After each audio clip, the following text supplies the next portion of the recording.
ಸ್ಪರ್ಧಾರ್ಥಿಗಳಿಗೆ ಎಲ್ರಿಗೂ ಇನ್ಸ್ಪೈರಿಂಗ್ ಇಂಡಿಯಾಗೆ ಸ್ವಾಗತ. ನಾನು ನಿಮ್ಮ ಬಸವರಾಜ್. ನಿಮಗೆಲ್ಲ ಗೊತ್ತಿರೋ ಹಾಗೆ ಇತ್ತೀಚೆಗೆ KCET ಅನ್ನು ಕರೆದಿದ್ದಾರೆ, ಮತ್ತು ಡೇಟ್ ಕೂಡ ಎಕ್ಸ್ಟೆಂಡ್ ಮಾಡಿದ್ದಾರೆ ಅಪ್ಲಿಕೇಶನ್ ಹಾಕಲಿಕ್ಕೆ. ಎಲ್ಲ ಯುವಕರು ಯುವತಿಯರು ಯಾರ್ಯಾರೆಲ್ಲ ಸ್ಪರ್ಧೆಯನ್ನು ಮಾಡಬೇಕಂತಿದ್ದಾರೆ, ಯಾರೆಲ್ಲ ಈ ಅಸಿಸ್ಟೆಂಟ್ ಪ್ರೊಫೆಸರ್ ಆಗಬೇಕಂತೇಳಿ ಆಸೆ ಇದೆ, ಆಸೆ ಇಟ್ಕೊಂಡವರಿಗೆಲ್ಲ ಅನುಕೂಲ ಆಗಲಿ ಅನ್ನೋ ಒಂದು ಕಾರಣ ಇಟ್ಟುಕೊಂಡು ಸೊ ಈ ಒಂದು KCET ಎಕ್ಸಾಮ್ ಅಪ್ಲಿಕೇಶನನ್ನು ಮತ್ತೆ ಎಕ್ಸ್ಟೆಂಡ್ ಮಾಡಿದರೆ 18ವರೆಗೂ ಕೂಡ. ಸೊ ಅದಕ್ಕೋಸ್ಕರ ಯಾರೆಲ್ಲ ಅಪ್ಲಿಕೇಶನ್ ಹಾಕಲಿಕ್ಕೆ ಇನ್ನೂ ಬಾಕಿ ಇದ್ದೀರಾ, ಆದಷ್ಟು ಬೇಗ ಎಲ್ಲರೂ ಅಪ್ಲಿಕೇಶನ್ ಹಾಕಿ ಮತ್ತು ಸೊ ಎಲ್ಲರೂ ಕೂಡ ಅಸಿಸ್ಟೆಂಟ್ ಪ್ರೊಫೆಸರ್ ಆಗುವಂಥ ಚಾನ್ಸನ್ನು ತಗೋಬೇಕಂತೇಳಿ ಈ ಮೂಲಕ ನಾವು ಇನ್ಸ್ಪೈರ್ ಇಂಡಿಯಾ ಮೂಲಕ ನಿಮಗೆ ಹೇಳ್ತಾ, ಸೊ ಈಗ ನಾವು ಮೊದಲಿಗೆ ಈ KCET ಎಕ್ಸಾಮ್ ಬಗ್ಗೆ ಸ್ವಲ್ಪ ನಾವು ಬೇಸಿಕ್ಸನ್ನು ತಿಳ್ಕೊಳ್ಳುವ. ಹಾಗಾದರೆ ಎಕ್ಸಾಮ್ ಪ್ಯಾಟರ್ನ್ ಹೇಗಿರುತ್ತೆ ಮತ್ತು ಯಾವ ರೀತಿ ನಾವೆಲ್ಲ ಬರಿಬೇಕು ಅಂತೇಳಿ. ಸೊ ಫಸ್ಟ್ ಥಿಂಗ್ ಏನಂತಂದರೆ, ಈ KCET ಪೇಪರಲ್ಲಿ 2 ಪೇಪರ್ಸ್ ಇರುತ್ತೆ. ಒಂದು ಜನರಲ್ ಪೇಪರ್, ಮತ್ತೊಂದು paper 2 that is specific to subject based paper ಇರುತ್ತೆ. ಇನ್ನು ಜನರಲ್ ಪೇಪರ್, ಅದು ಫಸ್ಟ್ ಪೇಪರ್ ಏನಿದೆ, ಆ ಜನರಲ್ ಪೇಪರಲ್ಲಿ ಅಲ್ಲಿ ಟೀಚಿಂಗ್ ಎಬಿಲಿಟಿ, ರಿಸರ್ಚ್ ಆಪ್ಟಿಟ್ಯೂಡನ್ನು ಟೆಸ್ಟ್ ಮಾಡ್ತಾರೆ. ಇನ್ನು ಪೇಪರ್ 2ನಲ್ಲಿ ಸ್ಪೆಸಿಫಿಕ್ ಟು ದಿ ಸಬ್ಜೆಕ್ಟ್, ನಾವು ಯಾವ ಒಂದು ಸಬ್ಜೆಕ್ಟ್ ತೊಗೊಂಡಿರ್ತೇವೆ. ಫಾರ್ ಎಕ್ಸಾಂಪಲ್, ಈಗ ನಾನು ಕನ್ನಡ ತೊಗೊಂಡಿದ್ದೆ ಅಂದರೆ it is completely related to the Kannada itself. So Kannada ತೊಗೊಂಡ್ರಿಗೆ ಕನ್ನಡನೇ ಇರುತ್ತೆ, ಇಂಗ್ಲೀಷ್ ತೊಗೊಂಡ್ರಿಗೆ ಇಂಗ್ಲೀಷ್ ಇರುತ್ತೆ. ಮತ್ತೆ ಬಿಟ್ಟರೆ ನಂದೀಗ ಲೈಫ್ ಸೈನ್ಸ್ ಅಂದರೆ ಲೈಫ್ ಸೈನ್ಸ್ ರಿಲೇಟೆಡ್ ಇರುವಂಥ ಕ್ವಶನ್ಸಲ್ಲಿ ಬಂದಿರುತ್ತೆ. ಸೊ ಸಬ್ಜೆಕ್ಟ್ಗೆ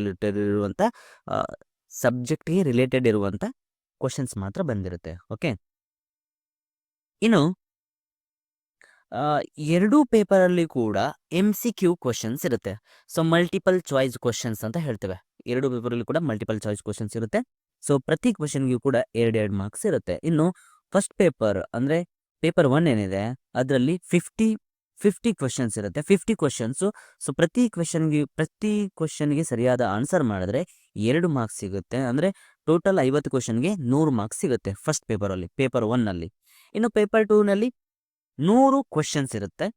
ಸೊ 100 ಕ್ವಶನ್ಸ್ ಇರುತ್ತೆ. ಪ್ರತಿ ಕ್ವಶನ್ಸ್ಗೆ ನಾವು ಆನ್ಸರ್ನ ಸರಿಯಾಗಿ ಬರೆದ್ವಿ ಅಂತಂದರೆ 200 ಮಾರ್ಕ್ಸ್ ಸಿಗುತ್ತೆ. ಅಂದರೆ ಪ್ರತಿ ಆನ್ಸರ್ಗೆ 2 ಸರಿಯಾದರೆ 2 ಅಂಕಗಳು ಸಿಗುತ್ತೆ. ಓಕೆ, ಸೊ ಇದೊಂದು ಎಕ್ಸಾಮ್ ಪ್ಯಾಟರ್ನ್ ಇರುವಂಥದ್ದು.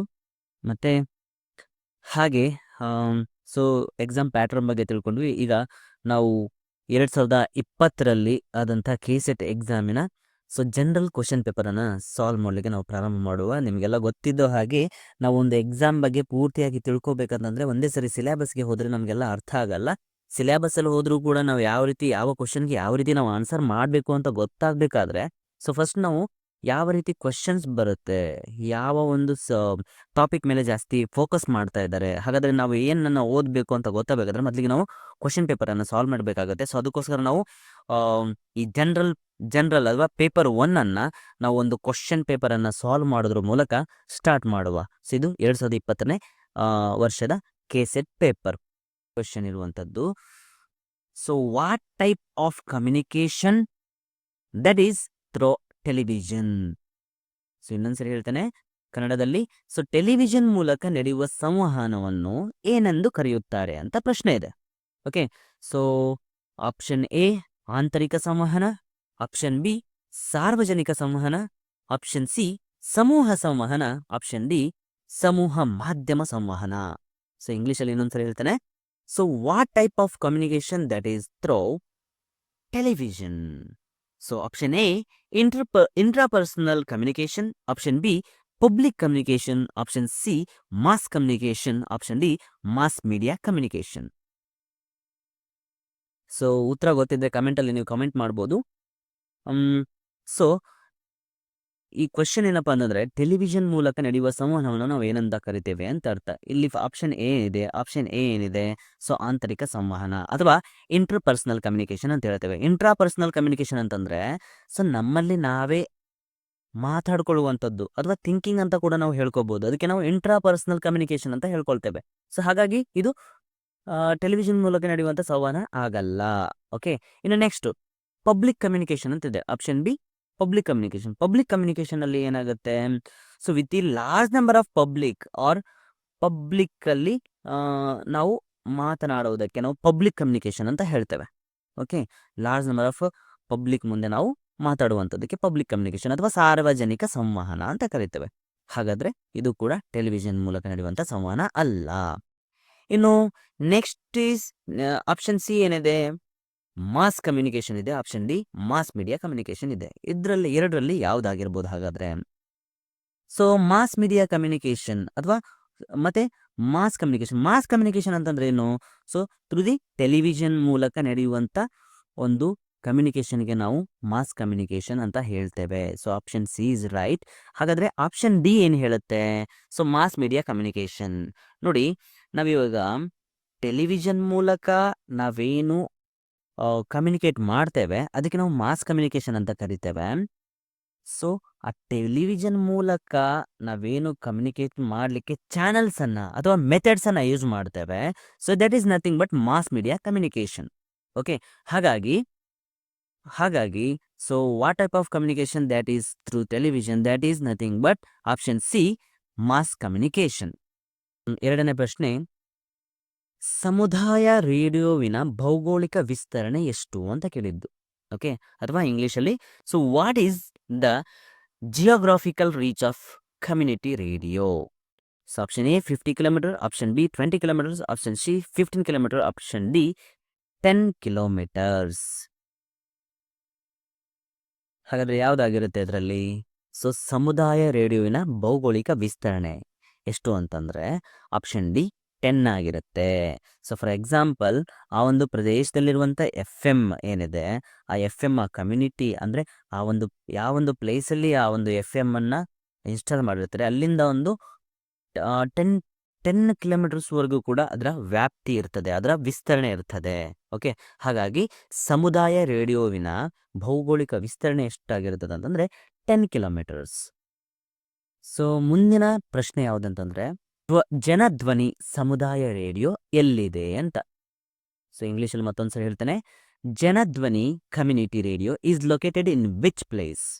Okay, so option A Tumakuru, option B HD Kote, option C Dharwad, option D ಕೇಸವ್ ಮೈಸೂರು. ಜನಧ್ವನಿ ಸಮುದಾಯ ರೇಡಿಯೋ ಎಲ್ಲಿದೆ ಅಂತಂದ್ರೆ ಅದಿರುವಂಥದ್ದು HD ಕೋಟೆನಲ್ಲಿ ಇರುವಂಥದ್ದು. Or Janadhwani community radio is located in which place ಅಂದ್ರೆ ಆಪ್ಷನ್ ಬಿ HD ಕೋಟೆ. ಈ ಜನಧ್ವನಿ ಸಮುದಾಯ ರೇಡಿಯೋ ಸ್ಥಾಪನೆ ಆಗಿರುವಂಥದ್ದು ಎಲ್ಲಿ? HD ಕೋಟೆನಲ್ಲಿ ಆಗಿರುವಂಥದ್ದು. ಓಕೆ, ಸೊ ಇದು ಸಮುದಾಯದ ಮಾಹಿತಿಯನ್ನು ಕೊಡಲಿಕ್ಕೆ ಸ್ಥಾಪನೆ ಮಾಡಿರುವಂಥದ್ದು ಮತ್ತೆ ಮನರಂಜನೆಯ ಅಗತ್ಯತೆಗಳನ್ನು ಪೂರೈಸುವಂಥ ಉದ್ದೇಶ ಈ ಒಂದು ಜನಧ್ವನಿ ಸಮುದಾಯ ರೇಡಿಯೋ ಹೊಂದಿದೆ ಅಂತ ಹೇಳ್ಬೋದು. ಓಕೆ, ಇನ್ನು ನಾವು ನೆಕ್ಸ್ಟ್ ಕ್ವೆಶ್ಚನ್ಗೆ ಹೋಗುವ. ಸೇವಾ ಗುಜರಾತ್ ಅನ್ನು ಸ್ಥಾಪನೆ ಮಾಡಿದವರು ಯಾರು? ಹೂ ಎಸ್ಟಾಬ್ಲಿಷ್ಡ್ ಸೇವಾ Gujarat? Option A Ela Bhatt, option B Sudha Murty, option C Aruna Roy, option D Kiran Bedi. ಹಾಗಾದ್ರೆ ಯಾರು ಸೇವಾ ಭಾರತಿಯನ್ನ ಸ್ಥಾಪನೆ ಮಾಡಿದ್ದು? Option A Ela Bhatt. Okay, Ela Bhatt ಅದು ಸರಿ ಉತ್ತರ. So option A Ela Bhatt ಅವರು ಈ ಒಂದು ಸೇವಾ ಅನ್ನುವಂಥದ್ದನ್ನ ಸ್ಥಾಪನೆ ಮಾಡ್ತಾರೆ. ಸೇವಾ ಅಂತಂದ್ರೆ ಸೆಲ್ಫ್ ಎಂಪ್ಲಾಯ್ಡ್ ವುಮನ್ ಅಸೋಸಿಯೇಷನ್ ಅಂತ. ಇದು 1972ರಲ್ಲಿ ಸ್ಥಾಪನೆ ಆಗ್ತದೆ ಗುಜರಾತಿನಲ್ಲಿ. ಓಕೆ, ಸೊ ಸ್ವಯಂ ಉದ್ಯೋಗಿ ಮಹಿಳೆಯರಿಗೆ ಸಹಾಯ ಮಾಡುವ ಒಂದು ಸಂಘಟನೆ ಆಗಿರ್ತದೆ ಇದು. ಓಕೆ, ಸೊ ಹಾಗಾಗಿ ಸೇವಾ ಗುಜರಾತನ್ನು ಸ್ಥಾಪನೆ ಮಾಡಿದವರು ಯಾರು ಅಂತಂದ್ರೆ ಈಲಾ ಭಟ್ ಅವರು ಆಗಿರ್ತಾರೆ. ಮುಂದಿನ ಪ್ರಶ್ನೆ, ಮ್ಯಾಚ್ ದಿ ಫಾಲೋವಿಂಗ್ ಅಥವಾ ಹೋಲಿಸುವಂತ ಕ್ವಶನ್ ಇದು. ಸೊ ಇದರಲ್ಲಿ match the following. So first ಏನು ಕೊಟ್ಟಿದ್ದಾರೆ? Advertising, TV, mass media, radio, new media ಕೊಟ್ಟಿದ್ದಾರೆ. ಆಮೇಲೆ ಸೊ ಇಲ್ಲಿ ಎರಡನೇ ಕಾಲಮಲ್ಲಿ ಕೊಟ್ಟಿದ್ದಾರೆ magic, multipliers, idea, merchants, Arab springs, baby sitters and little media. ಕನ್ನಡದಲ್ಲಿ ಇನ್ನೊಂದ್ಸರಿ ನೋಡುವ.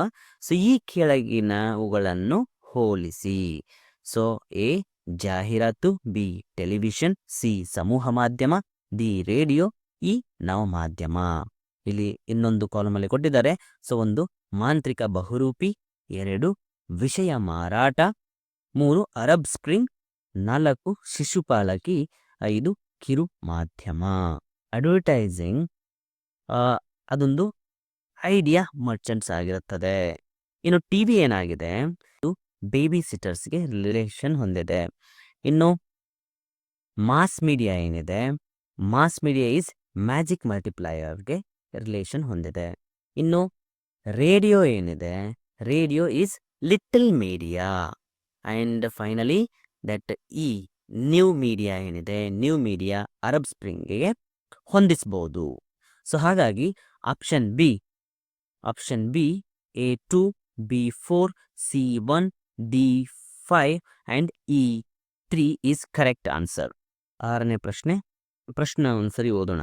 Okay, the question below is followed by 2 arguments 1 and 2. Decide which of the argument is strong and which is weak. Choose the correct answer from the given below. Statement: should there be a ban on product advertising? Argument 1. Yes, the money spent on advertising is huge and it inflates the cost of the product. Argument 2. No, it is an ease of advertising unless your advertisement is better than that of your competitors. The product will not sell. So option A, only the argument 1 is strong. Option B, only the argument 2 is strong. Option C, neither argument 1 nor argument 2 is strong. Option D, both the arguments are strong. ನೋಡಿ, ಸರಿಯಾಗಿ ನೀವು ಇಲ್ಲಿ observe ಮಾಡಿ, ವಾದ ಏನು ಕೊಟ್ಟಿದ್ದಾರೆ, ಉತ್ಪನ್ನಗಳ ಜಾಹೀರಾತು ನಿಷೇಧ ಇರಬೇಕೇ. ಸೊ ಅವರು ವಾದ ಕೊಟ್ಟಿದ್ದಾರೆ. ಅದ್ರ ಜೊತೆಗೆ ಹೌದು, ಜಾಹೀರಾತಿಗೆ ಖರ್ಚು ಮಾಡುವ ಹಣದ ಮೊತ್ತ ದೊಡ್ಡದು ಮತ್ತು ಇದು ಉತ್ಪನ್ನದ ವೆಚ್ಚವನ್ನು ಉಬ್ಬಿಸುತ್ತದೆ. ನೋಡಿ, ಇದನ್ನ ನೋಡಿದ್ರೆ ಮತ್ತೆ 2ನೇ ವಾದ ಕೊಟ್ಟಿದ್ದಾರೆ, ಇಲ್ಲ, ಇದು ಜಾಹೀರಾತಿನ ಕಾಲ, ನಿಮ್ಮ ಜಾಹೀರಾತು ಪ್ರತಿಸ್ಪರ್ಧಿಗಿಂತ ಉತ್ತಮವಾಗಿದ್ದಲ್ಲಿ ಮಾತ್ರ ನಿಮ್ಮ ಉತ್ಪನ್ನ ಮಾರಾಟವಾಗುತ್ತದೆ. ಸೊ ಹಾಗಾಗಿ ಆಪ್ಷನ್ ಎ ಏನಿದೆ, ಕೇವಲ ವಾದ 1 ಪ್ರಬಲವಾಗಿದೆ, ಅದು ಸರಿಯಾಗಿದೆ ಉತ್ತರ. ಯಾಕಂದ್ರೆ ಉತ್ಪನ್ನಗಳ ಜಾಹೀರಾತು ನಿಷೇಧ ಇರಬೇಕೆ. ವಾದ ಏನು ಕೊಟ್ಟಿದ್ದಾರೆ, ಹೌದು, ನಿಜವಾಗ್ಲೂ ಹೌದು, ಜಾಹೀರಾತಿನ ಖರ್ಚು ಮಾಡುವ ಹಣದ ಮೊತ್ತ ದೊಡ್ಡದು ಮತ್ತು ಇದು ಉತ್ಪನ್ನದ ವೆಚ್ಚವನ್ನು ಉಬ್ಬಿಸುತ್ತದೆ ಅನ್ನುವಂಥದ್ದು ಸರಿಯಾದ ಉತ್ತರ ಆಗಿರ್ತದೆ. ಮುಂದಿನ ಪ್ರಶ್ನೆಗೆ ಹೋಗೋಣ. So in the following question A statement is followed by 2 assumptions 1 and 2. An assumption is something supposed or taken for granted. Consider the statement and the following assumption and decode which of the following assumption is implicit in the statement. Statement: it glitters, so it is gold. Assumption 1, all that glitters is gold. Assumption 2, glittering things are not gold. So given options are option A, only assumption 1 is implicit. Option B, only assumption 2 is implicit. Option C, neither assumption 1 nor 2 is implicit. Option D, both the assumptions are implicit. ಇನ್ನೊಂದ್ಸರಿ ಕನ್ನಡದಲ್ಲಿ ಒಂದ್ಸರಿ ನೋಡುವ. ನೋಡಿ, ಈ ಕೆಳಗಿನ ಪ್ರಶ್ನೆಯಲ್ಲಿ ಒಂದು ಹೇಳಿಕೆ 2 ಊಹೆಗಳಿವೆ. ಅದು ಊಹೆ 1, ಊಹೆ 2. ಊಹೆ ಎಂದರೆ ಏನಾದರೂ ಆಗಿರಬೇಕೆಂದುಕೊಳ್ಳುವುದು ಅಥವಾ ಭಾವಿಸುವುದು. ಈ ಕೆಳಗಿನ ಹೇಳಿಕೆ ಮತ್ತು ಊಹೆಗಳನ್ನು ನೋಡಿ. ಯಾವ ಊಹೆ ಹೇಳಿಕೆಯಲ್ಲಿ ಸೂಚ್ಯವಾಗಿದೆ ಎಂದು ತಿಳಿಸಿ. ಹೇಳಿಕೆ ಹೀಗಿದೆ ನೋಡಿ, ಇದು ಹೊಳೆಯುತ್ತಿದೆ, ಆದ್ದರಿಂದ ಇದು ಚಿನ್ನ. ಹೊಳೆಯುತ್ತಿದೆ ಅಂದ ತಕ್ಷಣ ಅದು ಚಿನ್ನ ಅಂತ. ಓಕೆ, ಸೊ ಊಹೆಗಳು 1, ಹೊಳಪಿರುವುದೆಲ್ಲ ಚಿನ್ನ. ಊಹೆಗಳು ಎರಡನೇ ಊಹೆ ಏನು ಹೇಳುತ್ತೆ, ಹೊಳೆಯುವ ವಸ್ತುಗಳೆಲ್ಲ ಚಿನ್ನ ಅಲ್ಲ. ಆಪ್ಷನ್ ಎ, ಕೇವಲ ಊಹೆ 1 ಮಾತ್ರ ಸೂಚ್ಯವಾಗಿದೆ. ಆಪ್ಷನ್ ಬಿ, ಕೇವಲ ಊಹೆ 2 ಮಾತ್ರ ಸೂಚ್ಯವಾಗಿದೆ. ಆಪ್ಷನ್ ಸಿ, ಊಹೆ 1 ಮತ್ತು 2 ಸೂಚ್ಯವಾಗಿಲ್ಲ. ಆಪ್ಷನ್ ಡಿ, 2 ಊಹೆಗಳು ಸೂಚ್ಯವಾಗಿವೆ. ಸೊ ಆನ್ಸರ್ ಏನಾಗಿದೆ ಹಾಗಾದ್ರೆ, ಕೇವಲ ಊಹೆ 1 ಮಾತ್ರ ಸೂಚ್ಯವಾಗಿದೆ. Okay, only assumption 1 is implicit ಅಂತ ಹೇಳ್ಬೋದು. ಮುಂದಿನ ಪ್ರಶ್ನೆ ಹೀಗಿದೆ, consider the following statement. All countries are continents. Some countries are ocean. No ocean is sea. All seas are continents. Which of the following inference can be drawn from the above statements? Option A, some seas are countries. Option B, all oceans are continents. Option C, some oceans are continents. Option D, all countries are oceans. ಕನ್ನಡದಲ್ಲಿ ಇನ್ನೊಂದ್ಸರಿ ನೋಡುವ. So ಕೆಳಗಿನ ಹೇಳಿಕೆಗಳನ್ನು ಪರಿಗಣಿಸಿ. ಎಲ್ಲಾ ದೇಶಗಳು ಖಂಡಗಳಾಗಿವೆ. ಕೆಲವು ದೇಶಗಳು ಸಾಗರಗಳಾಗಿವೆ. ಯಾವುದೇ ಸಾಗರ ಸಮುದ್ರವಾಗಿಲ್ಲ. ಎಲ್ಲ ಸಮುದ್ರ ಖಂಡಗಳಾಗಿವೆ. ಸೊ ಈ ಕೆಳಗಿನ ಯಾವ ತೀರ್ಮಾನವನ್ನು ಮೇಲಿನ ಹೇಳಿಕೆಗಳಿಂದ ಪಡೆಯಬಹುದು? ಕೆಲವು ಸಮುದ್ರಗಳು ದೇಶಗಳಾಗಿವೆ. ಎಲ್ಲಾ ಸಾಗರಗಳು ಖಂಡಗಳಾಗಿವೆ. ಕೆಲವು ಸಾಗರಗಳು ಖಂಡಗಳಾಗಿವೆ. ಎಲ್ಲಾ ದೇಶಗಳು ಸಾಗರಗಳಾಗಿವೆ. ಸೊ ಆಪ್ಷನ್ ಸಿ, ಕೆಲವು ಸಾಗರಗಳು ಖಂಡಗಳಾಗಿವೆ ಅನ್ನುವಂಥದ್ದು right answer. Are some oceans are continents ಅನ್ನುವಂಥದ್ದು ಸರಿ ಉತ್ತರ ಆಗಿರುತ್ತೆ. ಸೊ ನೆಕ್ಸ್ಟ್ ಕ್ವೆಶನ್ ಈಸ್ ನೋಡಿ, choose the pair of words which show the same relationship as given below. So ಒಂದು ಪೇರ್ ಕೊಟ್ಟಿದ್ದಾರೆ. ಆ ಪೇರಲ್ಲಿ ಯಾವ ರೀತಿ ರಿಲೇಷನ್ ಇದೆ ನೆಕ್ಸ್ಟ್ ಅಂತದ್ದೇ ನಾವು ಕಂಡುಹಿಡಿಬೇಕು. ಇದರಲ್ಲಿ ಯಾವ್ದು ಸರಿ ಇದೆ ಅಂತೇಳಿ ಅದೇ ತರ ಇರುವಂಥದ್ದು. ಸೊ ಅವರು ಒಂದು ಎಕ್ಸಾಂಪಲ್ ಕೊಟ್ಟಿದ್ದಾರೆ, ಟ್ರೀ ಸ್ಯಾಂಪ್ಲಿಂಗ್ ಅಥವಾ ಇಲ್ಲಿ ಕೊಟ್ಟಿದ್ದಾರೆ ನೋಡಿ ಕನ್ನಡದಲ್ಲಿ. ಸೊ ಕೆಳಗೆ ಕೊಟ್ಟಿರುವ ಜೋಡಿ ಪದಗಳಿಂದ ಸಂಬಂಧವನ್ನು ಹೊಂದಿದ ಪದಗಳ ಜೋಡಿಯನ್ನು ಆರಿಸಿ. ಸೊ ಅವ್ರು ಕೊಟ್ಟಿರುವಂತ ಎಕ್ಸಾಂಪಲ್ ಮರ, ಅದು ಸಸಿ ಆಗಿರುತ್ತೆ. ಮರ ಸಸಿ ಕೊಟ್ಟಿದ್ದಾರೆ. ಅದಕ್ಕೆ ನಾವು ರಿಲೇಷನ್ ಇರುವಂತ ಬೇರೆ ಪದವನ್ನು ನಾವು ಹುಡುಕ್ಬೇಕಿಲ್ಲಿ. ಓಕೆ, ಸೊ ಆಪ್ಷನ್ ಏನು ಕೊಟ್ಟಿದ್ದಾರೆ? So rock, mountain, horse fowl, gain dwarf, hut, mansion. ಅವ್ರ ಕನ್ನಡದಲ್ಲಿ ನೋಡುವ ಇನ್ನೊಂದ್ಸರಿ. ಸೊ ಬಂಡೆ ಪರ್ವತ, ಕುದುರೆ, ಈನು, ದೈತ್ಯ ಕುಬ್ಜ, ಗುಡಿಸಲು, ಮಹಲ್ಲು. ನೋಡಿ, ಮರ ಅನ್ನುವಂಥದ್ದು ದೊಡ್ಡದಾಗಿರುತ್ತದೆ. ಅದು ಅದರ ಅದು ಸಸಿ ಆಗಿರ್ತದೆ. ಮೊದಲು ಸಸಿ ಆಗಿರ್ತದೆ, ಮತ್ತೆ ಅದು ಮರ ಆಗಿರ್ತದೆ. ಓಕೆ, ಅದೇ ತರ ಇರುವಂತದ್ದು ಯಾವ್ದಾಗ್ತದೆ ನೋಡಿ? ಬಂಡೆ ಪರ್ವತ ಆಗ್ತದ? ಇಲ್ಲ, ಆಗಲ್ಲ. ಯಾಕೇಳಿ ನೋಡಿ, ಮರ ಅಂತ ದೊಡ್ಡದು ಕೊಟ್ಟಿದ್ದಾರೆ ಮೊದಲಿಗೆ, ಮತ್ತೆ ಅದರ ಚಿಕ್ಕ ಫಾರ್ಮ್ ಅನ್ನ ಅಂದ್ರೆ ಸಸಿಯನ್ನ ಕೊಟ್ಟಿದ್ದಾರೆ. ಬಂಡೆ ಚಿಕ್ಕದು, ಪರ್ವತಕ್ಕಿಂತ ತುಂಬಾ ಚಿಕ್ಕದು, ಇದು ಆಗಲ್ಲ. ಇನ್ನು ಕುದುರೆ, ಏನು ನೋಡಿ, ಕುದುರೆ ದೊಡ್ಡದು, ಸೊ ಅದರ ಒಂದು ಚಿಕ್ಕ ಫಾರ್ಮ್ ಅಂದ್ರೆ ಅದರ ಮರಿಯನ್ನ ನಾವು ಈನು ಅಂತ ಕರಿಬಹುದಲ್ಲ. ಸೊ ಹಾಗಾಗಿ ಕುದುರೆ ಮತ್ತು ಈನು or horse fowl is a right answer for this question. Okay, so ಮುಂದಿನ ಪ್ರಶ್ನೆ, among the 4 terms marked A to D, 3 terms are similar and 1 is dissimilar. Find the one that is not similar. So ನಮಗೆ 4 ಕೊಟ್ಟಿದ್ದಾರೆ, A B C D ಅಂತೇಳಿ. So ಎಲ್ಲ 3 ಏನಿದೆ ಒಂದೇ ತರದಿರುತ್ತದೆ, ಅಂದ್ರೆ ಒಂದಕ್ಕೊಂದು ರಿಲೇಷನ್ ಇರುವಂತದ್ದಿರುತ್ತೆ ಯಾವುದೋ ಒಂದು ಫಾರ್ಮ್ ಅಲ್ಲಿ. ಬಟ್ ಒಂದು ಮಾತ್ರ ಸೊ 3 ಬಿಟ್ಟು ಹೊರತುಪಡಿಸಿರ್ತದೆ. ಗುಂಪಿಗೆ ಸೇರದ ಪದ ಅಂತ ಹೇಳ್ಬೋದು ನಾವು. ಓಕೆ, ಇದನ್ನ ನೋಡಿದ ತಕ್ಷಣ ಯಾರಿಗಾದ್ರೂ ಅರ್ಥ ಆಗುತ್ತೆ. ಸೊ ಯಾವುದು ಗುಂಪಿಗೆ ಸೇರದ ಪದ ಅಂತೇಳಿ ನೋಡಿ. ಸೊ ಮಲ್ಲಿಗೆ, ಗುಲಾಬಿ, ಚೆಂಡು. ಮಲ್ಲಿಗೆ, ಗುಲಾಬಿ, ಚೆಂಡು ಇದೆಲ್ಲ ಇಲ್ಲಿ ಟೆರೆಸ್ಟ್ರಿಯಲ್ ಏರಿಯಾ ಅಂದ್ರೆ ಲ್ಯಾಂಡ್ ಅಲ್ಲಿ ಬೆಳೆಯುವಂಥದ್ದು. ನಾರ್ಮಲ್ ಆಗಿ ನಮ್ಮ ಮನೆಗಳ ಮುಂದೆ ನಾವು ಬೆಳ್ಕೊಂಡಿರ್ತೇವೆ. ಮಲ್ಲಿಗೆ ಆಗಿರ್ಬೋದು, ಗುಲಾಬಿ ಆಗಿರ್ಬೋದು, ಚೆಂಡು ಹೂ ಆಗಿರ್ಬೋದು. ಆದ್ರೆ ಕಮಲ ನೋಡಿ, ಕಮಲ ನಾವು ಮನೆಯಲ್ಲಿ ಬೆಳ್ಕೊಳಕ್ಕಾಗಲ್ಲ. ಎಲ್ಲಿ ಬೆಳೆಯುತ್ತೆ ಕಮಲ ಬೆಳೆಯುವಂಥದ್ದು ಕೆಸರಲ್ಲಿ. ಓಕೆ, ಹಾಗಾಗಿ ನೀರಲ್ಲಿ ಅದು ಬೆಳೆಯೋದ್ರಿಂದ ಇದು ಗುಂಪಿಗೆ ಸೇರಿದ ಪದ ಯಾವುದಂದ್ರೆ ಕಮಲ ಆಗಿರ್ತದೆ. ಓಕೆ ಓಕೆ ಮುಂದಿನ ಪ್ರಶ್ನೆ, ASIC, ASIC stands for.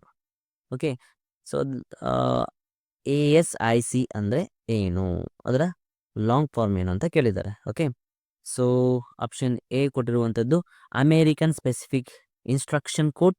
Option B application specific integrated circuit.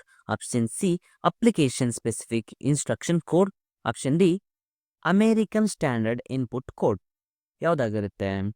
Option B application specific integrated circuit is a right answer for this question. Okay, so ಈ ಒಂದು ಅಪ್ಲಿಕೇಶನ್ ಸ್ಪೆಸಿಫಿಕ್ ಇಂಟಿಗ್ರೇಟೆಡ್ ಸರ್ಕ್ಯೂಟ್ ಏನಿದೆ, this is a type of microchip designed for the particular application and purpose. ಇದೊಂದು microchip ಆಗಿರ್ತದೆ. ಮತ್ತೆ ಇದೇನಾಗಿರ್ತದೆ ಅಂದ್ರೆ so particular ಅಪ್ಲಿಕೇಶನ್ಗೋಸ್ಕರ ಇದನ್ನ ಮಾಡಿರ್ತಾರೆ, ಅಥವಾ ಒಂದು ಪರ್ಪಸ್ ಇಟ್ಕೊಂಡು ಇದನ್ನ ಪ್ರಿಪೇರ್ ಮಾಡಿರ್ತಾರೆ. ಓಕೆ, ಸೊ ಹಾಗಾದ್ರೆ ACIC ಅಂತಂದ್ರೆ ಏನು? ಅಪ್ಲಿಕೇಶನ್ ಸ್ಪೆಸಿಫಿಕ್ ಇಂಟಿಗ್ರೇಟೆಡ್ ಸರ್ಕ್ಯೂಟ್ ಅಂತ ಅರ್ಥ. ಓಕೆ, ಸೊ ಮುಂದಿನ ಪ್ರಶ್ನೆಗೆ ಹೋಗೋಣ. The capacity of telecommunication channel stands in megabytes or gigabytes per second is called. ನೋಡಿ, ದೂರ ಸಂಪರ್ಕದ ಚಾನಲ್ ಸಾಮರ್ಥ್ಯವನ್ನು ಮೆಗಾಬೈಟ್ ಅಥವಾ ಗಿಗಾಬೈಟ್ ಪ್ರತಿ ಸೆಕೆಂಡಿಗೆ ಹೀಗೆಂದು ಕರೆಯುತ್ತಾರೆ. Option A hertz, option B real time, option C baud rate, option D bandwidth. ಯಾವ್ದಾಗಿರ್ತದೆ? ಸೊ ಯಾವ್ದಪ್ಪ ಅಂತಂದ್ರೆ ಆಪ್ಷನ್ ಡಿ ಬ್ಯಾಂಡ್ ವಿಡ್ತ್ ಆಗಿರ್ತದೆ. Okay, option D bandwidth is right answer for this question. So next question is, a semiconductor device that stores and modifies information so while the computer is operating, but that also retain information when the computer is turned off is called. So option A flash memory, option B buffer memory, option C random access memory, option D fuzzy memory. So ಕನ್ನಡದಲ್ಲಿ ಇನ್ನೊಂದ್ಸರಿ ನೋಡುವ. ಗಣಕಯಂತ್ರವು ಚಾಲನೆಯಲ್ಲಿರುವಾಗ ಒಂದು ಅರೆವಾಹಕ ಸಾಧನವು ಮಾಹಿತಿಯನ್ನು ಸಂಗ್ರಹಿಸುತ್ತದೆ ಮತ್ತು ಮಾರ್ಪಡಿಸುತ್ತದೆ. ಆದರೆ ಗಣಕಯಂತ್ರವನ್ನು ಆಫ್ ಮಾಡಿದಾಗ ಮಾಹಿತಿ ಉಳಿದುಕೊಂಡಿರುತ್ತದೆ. ಇದನ್ನು ಹೀಗೆಂದು ಕರೆಯುತ್ತಾರೆ. ಸರಿಯಾದ ಉತ್ತರ ಯಾವುದಂದ್ರೆ flash memory. Okay, flash memory ಅಂತ ಹೇಳ್ತೇವೆ. ಸೊ ಗಣಕಯಂತ್ರವನ್ನು ನಾವು ಯೂಸ್ ಮಾಡುವಾಗ ನಾವು ಮಾಡಿದಂಥ ಎಲ್ಲ ಕೆಲಸವನ್ನು ಅದು ಸ್ಟೋರ್ ಮಾಡ್ಕೊಂಡು ಇಟ್ಕೊಂಡಿರ್ತದೆ ಯೂಸ್ ಮಾಡುವಾಗ. ಮತ್ತೆ ಅದನ್ನು ಆಫ್ ಮಾಡಿದಾಗ ಕೂಡ ನಾವು ಯೂಸ್ ಮಾಡಿದಂಥ ನಾವು ಅದರಲ್ಲಿ ಆಪರೇಟ್ ಮಾಡಿದಂಥ ಇನ್ಫಾರ್ಮೇಷನ್ ಎಲ್ಲ ಅದರಲ್ಲಿ ಸ್ಟೋರ್ ಆಗಿರ್ತದೆ. ನಾವು ಆಫ್ ಮಾಡಿದ್ರೂ ಕೂಡ ಅದು ಇರ್ತದೆ. ಸೊ ಅದಕ್ಕೆ ನಾವೇನು ತಗೋತೇವೆ? ಫ್ಲ್ಯಾಶ್ ಮೆಮರಿ ಅಂತ ಕರಿತೇವೆ. ಸೊ ಮುಂದಿನ ಪ್ರಶ್ನೆ, telecommunication network that span a wide geographical area such as state or country is called. Option A all area network, option B global area network, option C local area network, option D wide area network. So ಕನ್ನಡದಲ್ಲಿ ಇನ್ನೊಂದ್ಸರಿ ನೋಡುವ. ದೂರ ಸಂಪರ್ಕದ network ವಿಸ್ತಾರವಾದ ಭೌಗೋಳಿಕ ಪ್ರಾದೇಶವಾದ ರಾಜ್ಯ ಅಥವಾ ದೇಶವನ್ನು ವ್ಯಾಪಿಸಿದಾಗ ಇದನ್ನು ಹೀಗೆ ಕರೆಯುತ್ತಾರೆ: ಎಲ್ಲಾ ಪ್ರದೇಶದ ನೆಟ್ವರ್ಕ್, ಜಾಗತಿಕ ಪ್ರದೇಶದ ನೆಟ್ವರ್ಕ್, ಸ್ಥಳೀಯ ಪ್ರದೇಶದ ನೆಟ್ವರ್ಕ್, ವಿಶಾಲವಾದ ಪ್ರದೇಶದ ನೆಟ್ವರ್ಕ್. ಯಾವ್ದಾಗಿರುತ್ತೆ ಹಾಗಾದ್ರೆ? ನೋಡಿ, ಒಂದು ಟೆಲಿಕಮ್ಯುನಿಕೇಶನ್ ಒಂದು ಭೌಗೋಳಿಕ ಪ್ರದೇಶವಾದ ರಾಜ್ಯನ ಅಥವಾ ದೇಶವನ್ನೇ ವ್ಯಾಪಿಸಿದ್ರೆ ಅದಕ್ಕೆ ನಾವು ಏನಂತ ಕರಿತೇವೆ ಅಂತ ಕ್ವೆಶನ್. ಓಕೆ, ಸೊ ಇದಕ್ಕೆ ಉತ್ತರ ಯಾವುದು ಅಂತಂದ್ರೆ option D wide area network ಅಥವಾ ವಿಶಾಲವಾದ ಪ್ರದೇಶದ ನೆಟ್ವರ್ಕ್ ಅನ್ನುವಂಥದ್ದು ಸರಿ ಉತ್ತರ ಆಗಿರ್ತದೆ. ನೆಕ್ಸ್ಟ್ ಪ್ರಶ್ನೆ ಏನಂತಂದ್ರೆ, which one of the following is not a operating system? So ಕೊಟ್ಟಿರುವುದರಲ್ಲಿ ಯಾವುದು ಆಪರೇಟಿಂಗ್ ಸಿಸ್ಟಮ್ ಅಲ್ಲ ಅಂತ ಕ್ವಶನ್ ಕೇಳುವಂಥದ್ದು. Option A Unix, option B Linux, option C Windows XP, option D Winux. ಯಾವುದು ಹಾಗಾದ್ರೆ ಇದರಲ್ಲಿ? ಸೊ ಯುನಿಕ್ಸ್ ಅನ್ನುವಂಥದ್ದಾಗಿರ್ಬೋದು, ಲಿನಕ್ಸ್ ಆಗಿರ್ಬೋದು. ಓಕೆ, ಯುನಿಕ್ಸು, ಲಿನಕ್ಸು ಮತ್ತೆ ವಿಂಡೋಸ್ XP ಅನ್ನುವಂಥದ್ದು so very well known operating systems ಆಗಿದೆ. ಮತ್ತು ವಿನಕ್ಸ್ ಅನ್ನುವಂಥದ್ದು ಸೊ ಲಿನಕ್ಸ್ಗೆ ಸಂಬಂಧಪಟ್ಟಿರೋದೆ, but it is not a operating system. Okay, so option D Winux is a right answer. So next question ಏನಂತಂದರೆ, special education courses are controlled by. So ವಿಶೇಷ ಶಿಕ್ಷಣ ಕೋರ್ಸ್ಗಳು ಈ ಮಂಡಳಿಯ ನಿಯಂತ್ರಣಕ್ಕೊಳಪಟ್ಟಿವೆ. Option A special education council of India, option B rehabilitation council of India, option C national council of teacher education, option D medical council of India.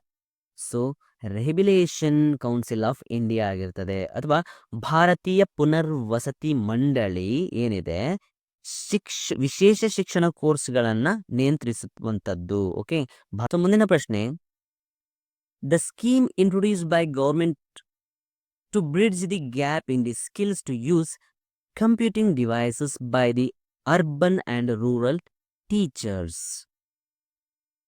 So ಏನಂತಂದ್ರೆ, ಗಣಕಯಂತ್ರ ಅಥವಾ ಕಂಪ್ಯೂಟರ್ಗಳನ್ನು ಉಪಯೋಗಿಸುವ ಕೌಶಲ್ಯಗಳಲ್ಲಿ ನಗರ ಪ್ರದೇಶದ ಮತ್ತು ಗ್ರಾಮೀಣ ಶಿಕ್ಷಕರ ನಡುವಿನ ಅಂತರವನ್ನು ತೊಡೆದುಹಾಕಲು ಸರ್ಕಾರ ಪರಿಚಯಿಸಿದ ಯೋಜನೆ ಯಾವುದು? Option A RUSA, option B NME, option C NMIECT, option D NMECIT, option C NMICT ಅನ್ನುವಂಥದ್ದು ಕರೆಕ್ಟ್ ಆದ ಉತ್ತರ ಆಗಿದೆ. ಸೊ NMICT ಅಂತಂದ್ರೆ the national mission on education through information and communication technology. ಇನ್ನೊಂದ್ಸರಿ ಹೇಳ್ತಾನೆ, the national mission on education through information and communication technology.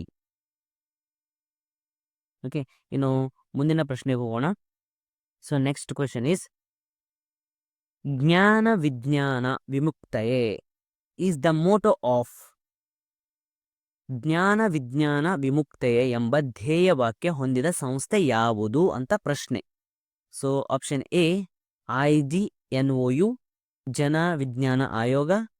Option C university of Mysuru ಅಥವಾ ಮೈಸೂರು ವಿಶ್ವವಿದ್ಯಾಲಯ. Option D UGC. So ಇದಕ್ಕೆ ಸರಿಯಾದ ಉತ್ತರ UGC. Okay, university grand commission ಅಂತ ಹೇಳ್ತೇವೆ. So ಇದರ ಅರ್ಥ ಏನಂತಂದ್ರೆ, ಜ್ಞಾನ ವಿಜ್ಞಾನ ವಿಮುಕ್ತೆಯ ಅರ್ಥ ಏನಪ್ಪ ಅಂದ್ರೆ, ಜ್ಞಾನವು ವಿಮೋಚನೆಗೆ ಕಾರಣವಾಗುತ್ತದೆ ಅಂತ. ಏನ್ ಹೇಳಿ? ಜ್ಞಾನವು ವಿಮೋಚನೆಗೆ ಕಾರಣವಾಗುತ್ತದೆ ಅಂತ ಅರ್ಥ. Name the woman empowerment programme initiated by the central government in the year 1989. So ಕೇಂದ್ರ ಸರ್ಕಾರ 1989 ಇಸ್ವಿಯಲ್ಲಿ ಆರಂಭಿಸಿದ ಮಹಿಳಾ ಸಬಲೀಕರಣ ಕಾರ್ಯಕ್ರಮದ ಹೆಸರೇನು ಅಂತ ಪ್ರಶ್ನೆ.